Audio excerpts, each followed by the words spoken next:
6 million subscribers. I hit 6 million subscribers. Not that numbers are everything, but that is insane. 6 million! I don't know 6 million anything. Like, there's not one thing in the world that I know 6 million of. Except the fact that I guess I have 6 million subscribers here on YouTube. So of course I'm going to say thank you, but I have a very fun video right here, right now, where I have a top 10 list of moments that should not have existed in my life. And unless you've been watching every single one of my videos and haven't committed to memory, I think there's gonna be a lot on this list that you have no idea happened to me.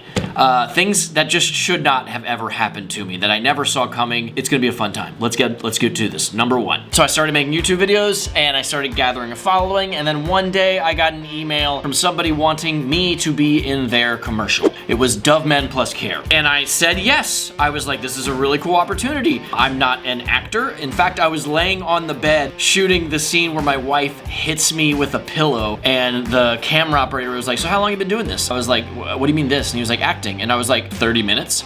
And granted, by that point, I was very comfortable in front of a camera, so it worked out. But he was impressed and surprised all at the same time. That was such a cool experience. Ryden, my son, was a little dude at the time, and he got to be in it with me, and then my wife was in it. It was just an all-around cool experience, and it was at that moment that my mind just began to like, wait, this whole YouTube thing could lead to other things. And this is crazy. But at the same time, I was like, this is never gonna happen to me again. Spoiler alert, I have done a handful of commercials since then, and I do love doing them. That was number 1. I do want to say that when I got this idea to do this video, I was skeptical and I didn't know if I wanted to do it because I did not want to appear as bragging in any sense. But why I'm doing this is because I'm, one, just shocked that these moments happened. It's crazy, it's surreal. And essentially, this list is to say thanks to you. Because what I do here online, yes, I work very hard, but without you, I would have never been able to have these opportunities, and they mean so much to me, and you mean so much to me. The fact that you're watching this video. Let's go to number 2.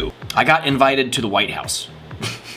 January 2016, as the Obama administration was wrapping up, I believe the First Lady hand-selected a bunch of creators to come tour the White House and just, like, attend some seminars and stuff. And I said yes. I was kinda intimidated. I was like, that sounds just like a stressful situation. Then my buddy Garrett Jenner, he ended up getting an invite too. So I was like, let's do it. We gotta do this, dude. So we went, and it's wild. There's a bunch of people that are now extremely famous. I actually have a clip of a guy's forehead, and that guy previously just fought Mike Tyson in the ring. Yeah, I was with him and a bunch of people all day. It was a very cool experience though. So weird that I started a YouTube channel one day. Now I'm standing in the White House lawn. I got to listen to Cal Penn talk amongst actually the current president. He did a little speech too. It was a really cool experience and everyone was super nice. No matter what your politics are in the world, everybody was extremely nice and welcoming, and it was an all-around good experience. And then I got on a plane and I flew to California and got to have a very fun skate trip. But this is definitely one of those moments that I was like, I'm at the White House. This shouldn't happen. Definitely should not happen. And I was honestly a little scared to go to the White House because that's just a big, intimidating thing. But I have a rule in life is that if you're scared, you have to do it. Maybe not when it comes to physical harm on your body, but when you have to walk through a physical or metaphorical door and it's scary, I have a rule that you have to take a deep breath and walk forward. So I did it, and I am very glad. Here's one that not a lot of people know about at all. We had a whole entire TV show filmed about us. Or rather, Brian Ames and I were the host. Filmed a whole sizzle pilot episode with Brian Ames and I here in Cincinnati, and I believe it was done by Discovery. I don't know if I can even say the name of it, but it was basically a show where Brian Ames and I were always kind of challenging each other and pitting ourselves against and doing stupid things. In fact, at one point, the director had Brian kiss me on the cheek, and I hated that. He also hated it too. I love Brian Ames, but he's just one of the last people that I want kissing me on the cheek. He's so beardy. He's very beardy. So we filmed that entire thing and then literally never heard from them again. So I'm guessing they didn't pick it up. Still, a very cool experience. In fact, there's probably a picture of me looking seemingly naked. I'm wearing flesh-colored boxers and in a -5-degree freezer. It was a wild ride. Here's one that you might know about. I actually did an interview with Shaquille O'Neal.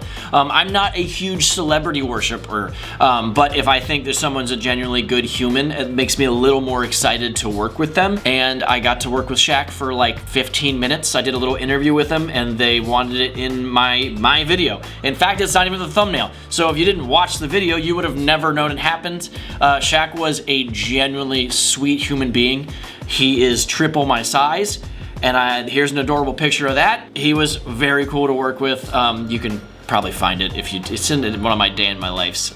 So if you want to go watch the whole interview, go check it out. But Shaquille O'Neal, super nice dude, and a very cool experience. Okay, this is one where I don't even know how I can say this without it just seemingly being braggy, but I'm a huge nerd. I used to work with Disney a lot. Ever since the pandemic, I haven't really talked to them too much. But when they were releasing Star Wars Land, they invited me down to go to it before it opened to the public, which I didn't even want to touch that place because I thought the crowds were going to be so heavy. So when they invited me early, I was like, what? I said yes right away. They flew us down. They put us in a room at Disney World, and they were just, the people we worked with were very, very nice. As with everyone I've worked with at Disney. Shout out Luigi, my dude. No, it was a very, very cool experience, and the nerd in me, like if I'm gonna brag about something, it's definitely gonna be like, I rode the Millennium Falcon before the mainstream public did.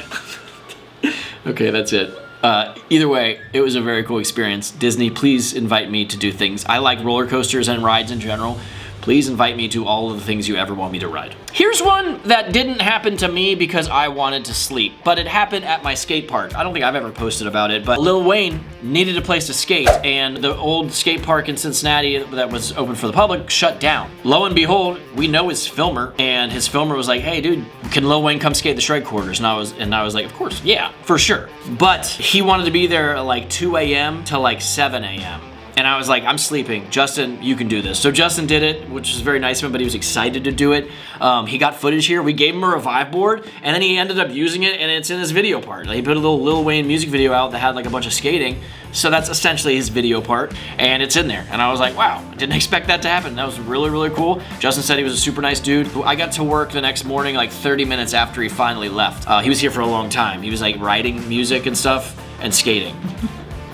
And I could definitely tell that Lil Wayne had been here, FYI. I'll word it that way. Number 7. These are not in linear order, by the way. I just like made a list. Another musical artist, my favorite band, Coheed and Cambria. I reached out to them and said, hey, when you guys are in town, if you ever need me to do anything like coverage-wise, let me know. And they were like, we'd love to. And suddenly I was at the venue meeting the band, and I filmed a whole video with them. And they were all super nice human beings. And my mic wasn't on. And I didn't know it because I wasn't filming.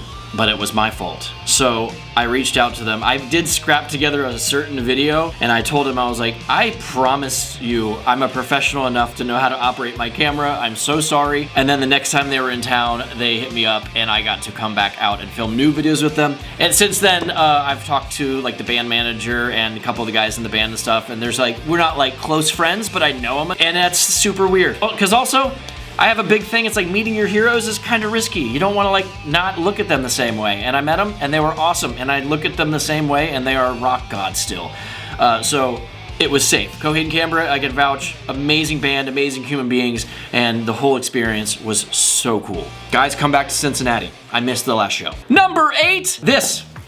I grew up in a card shop, and I was a huge fan of Metzo when it launched, and I eventually started working with them a little bit, like promoting stuff, and the conversation came up about getting Metzo Revive skateboards, which we did launch, and it was a very, very unreal experience. We did a handful of releases. Unfortunately, the whole company kind of imploded. That was kind of after we had gotten done with our working relationship with them, so that at least we didn't get strung into it. But I think there was a lot of people that probably wanted to redeem their skateboards and didn't get a chance because of that, and it was completely out of our power. So that's the bummer. I wish I could do anything to solve that, but we just literally had no power. We didn't have the skateboards.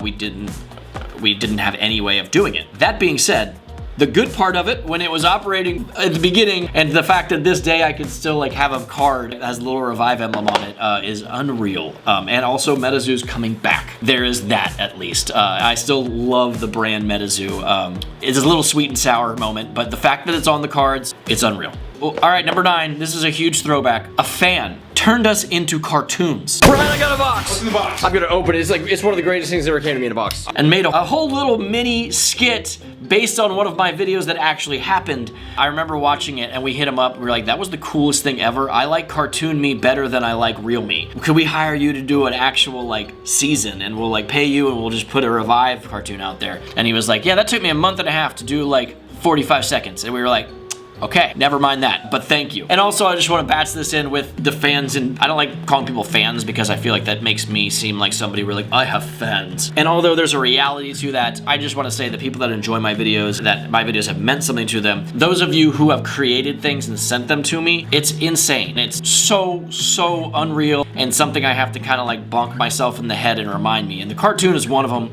I'm using that as like kind of like the placeholder. But right now, Riley, you made this.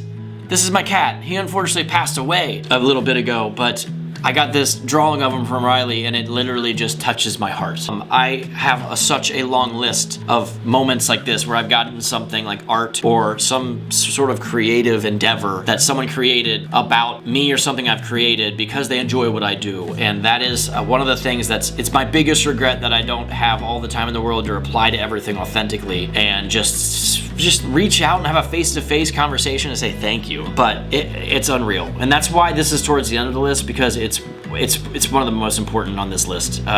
Just the idea that I could put something out that would want somebody else to create and give it to me is just, it is one of the coolest things. And the last, number 10, yep, it's cheesy, becoming a father. I love the little faces that are on the screen right now. And my wife and I are so lucky to be the parents of these 3 boys that are just impress us, make us pull our hair out, make us laugh, make us proud, everything that comes with it. It's the best thing in the world. And I know my videos didn't make that happen, but it happened during the process of the adventure when I started my channel until now. And that's the only thing that really truly matters in my life when it boils down to it. You know, you guys matter. Like my friends matter, but you know, through thick and thin, it's family, and I love those guys. So there's my list. If you watch this, thank you. Like I said, I wasn't really sure if I was gonna make this video or not. I might still celebrate it old-fashioned style and have my kids cake me in the face. We'll see. But I just want to say thank you. 6 million is insane. You know, once I hit 5 million, I thought that was like kind of the end of the road. I'm not super surprised I hit 6 million because I knew I wasn't giving up, and when you keep creating, things keep growing. I don't think I'll ever hit 10 million, but hopefully I will see you at 7 million, and we will do some sort of fun celebration if we hit that. Thank you so much. I appreciate you for watching, for listening. If you care, for caring. Kind of sounds like I said Karen. Until next time, subscribe or die. I haven't said that one in a long time.